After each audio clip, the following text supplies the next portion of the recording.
Olá, sou o professor Ronaldo Costa e hoje vou falar sobre diagrama de tensão e deformação no programa de revisões do Senai Cimatec. Temos como objetivo compreender a relação entre tensão e deformação e identificar as regiões principais no diagrama de tensão e deformação.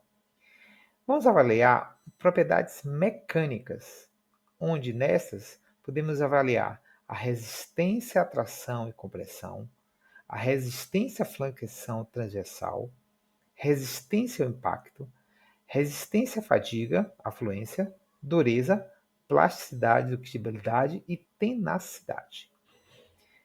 Essas propriedades são medidas através de ensaios que são normatizados por várias associações nacionais e internacionais, como por exemplo a ABNT, a STM e a ISO. Nesses ensaios, o que aplicamos uma carga lentamente, nós chamamos de estático. Então, através desse diagrama de tensão e deformação, conseguimos avaliar a tração, compressão, flexão, torção e dureza.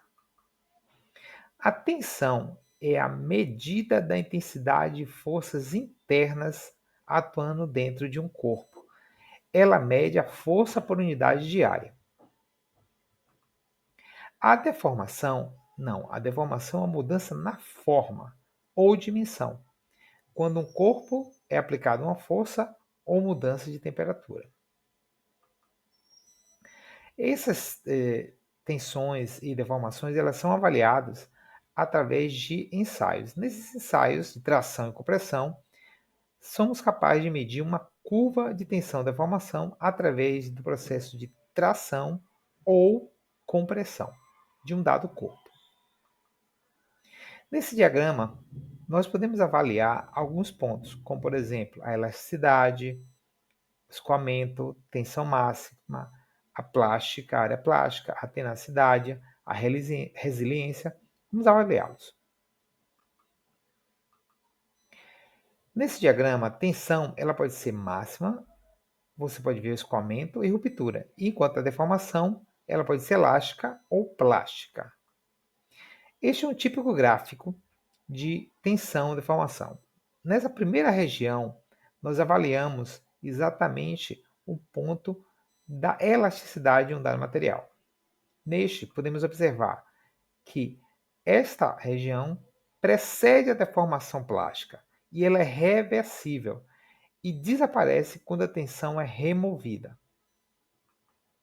Esse ponto máximo, onde tem essa mudança de comportamento, nós chamamos de tensão proporcional, ou limite de proporcionalidade, ou limite de elasticidade, que é a máxima tensão que o material suporta sem sofrer deformação permanente após a retirada de uma carga.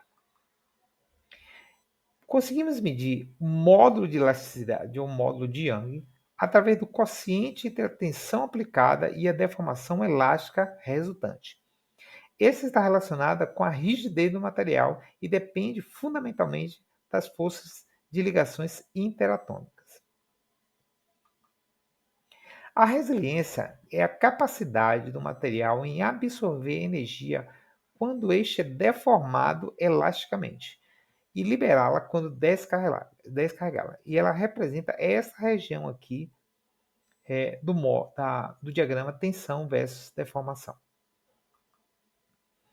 Após esse ponto, nós chamamos de região de escoamento. Essa região é uma região de transição entre as regiões elásticas e a plástica. Nessa região, o material escoa, deforma-se plasticamente, praticamente sem aumento de tensão. Na segunda região, é a região que estudamos, a região plástica. Nesta região, ela é provocada por tensões que ultrapassam o limite de elasticidade. É irreversível, porque é resultado do deslocamento permanente dos átomos que compõem o material. Essa tensão máxima, que é a resistência à tração, ela corresponde à tensão máxima que aplicada ao material antes que ele sofra ruptura. porque após a ruptura, corresponde que provoca uma ruptura total do material. Vamos exercitar um pouquinho? Vamos fazer essa questão. A figura acima mostra o diagrama tensão versus deformação, típico de um maço, onde são indicados os pontos O, P, Q e R. O ponto Q representa. Antes de avaliarmos as proposições, vamos avaliar o gráfico. Nesse gráfico, o ponto zero representa o estado inicial sem tensão ou deformação. O ponto P é o limite elástico do material. Vale salientar que até este ponto a deformação é reversível. O ponto Q é o limite de deslocamento ou ponto máximo de tensão. E o ponto R é onde a tensão pós-escoamento, onde a completa deformação, que significa ruptura. Assim, nessa questão, a proposição correta é a letra C, onde o ponto Q corresponde ao limite de resistência que o material pode suportar antes de falhar. Bem, agradeço a atenção de todos e a oportunidade de compartilharmos esse conteúdo. Tchau!